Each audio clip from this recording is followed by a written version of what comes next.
어떤 그림이, 어떤 예술 작품이 생각 자체가 두려워서 불태워졌다는 사실 알고 계셨을까요?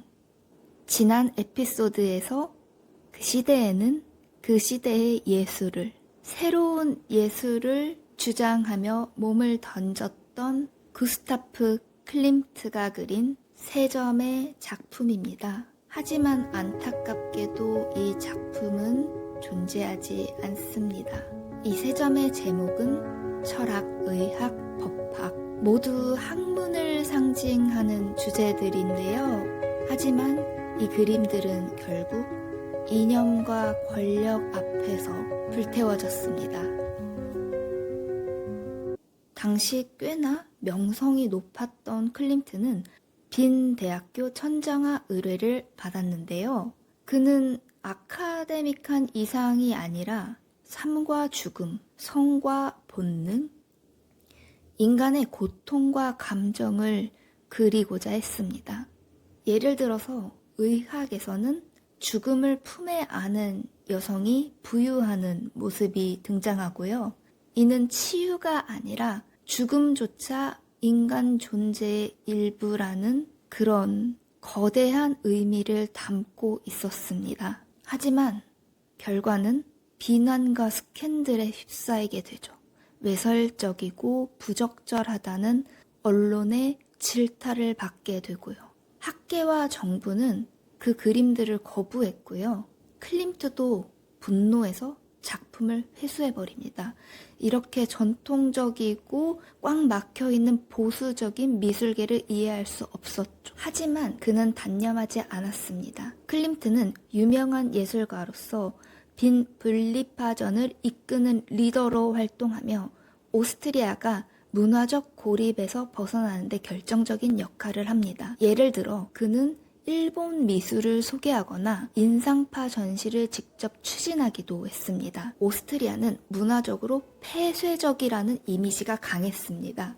하지만 클림트는 비엔나를 국제예술 교류의 장으로 바꾸는 데 앞장섰습니다. 그는 단지 예술가가 아니었습니다. 정말 행동가였던 거죠. 그리고 이 클림트의 생각을 절정으로 보여주었다라고 평가받는 1902년 열린 분립파전에서는요. 이 전시는 베토벤을 위한 전시였습니다. 놀라운 점은 이 전시는 지금 봐도 매우 현대적이라는 거죠. 예술가들이 직접 전시 공간을 설계하는 건 물론이고요.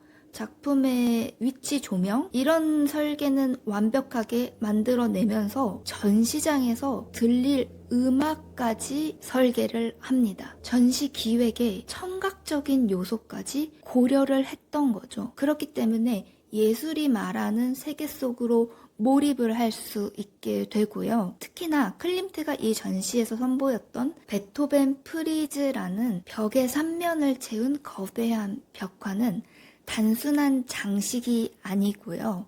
인간의 고통, 유혹, 구원, 그리고 예술이 우리를 구원할 수 있다라는 믿음을 하나의 시각적인 교향곡으로 표현한 작업이었습니다. 이 벽화는 베토벤의 위대한 예술성에 바치는 헌사이면서 그러면서도 이 거대한 몰입형 예술, 우리가 요즘 몰입형 예술이라고 하죠. 코엑스라든지 강릉에 방문하시게 되면 거대한 영상 작업 안에 우리가 서 있고 그 안에서 들리는 음악으로 완벽한 몰입의 경험을 하게 되죠. 이 벽화는 마치 이 현대 예술, 우리가 경험하고 있는 인터랙티브 몰입형 아트의 시초라고 볼 정도로 굉장히 파격적인 작품이었습니다. 하지만 안타깝게도 나치는 그 작품이 있던 곳에 불을 지릅니다. 클림트의 대작은 타버렸죠. 이건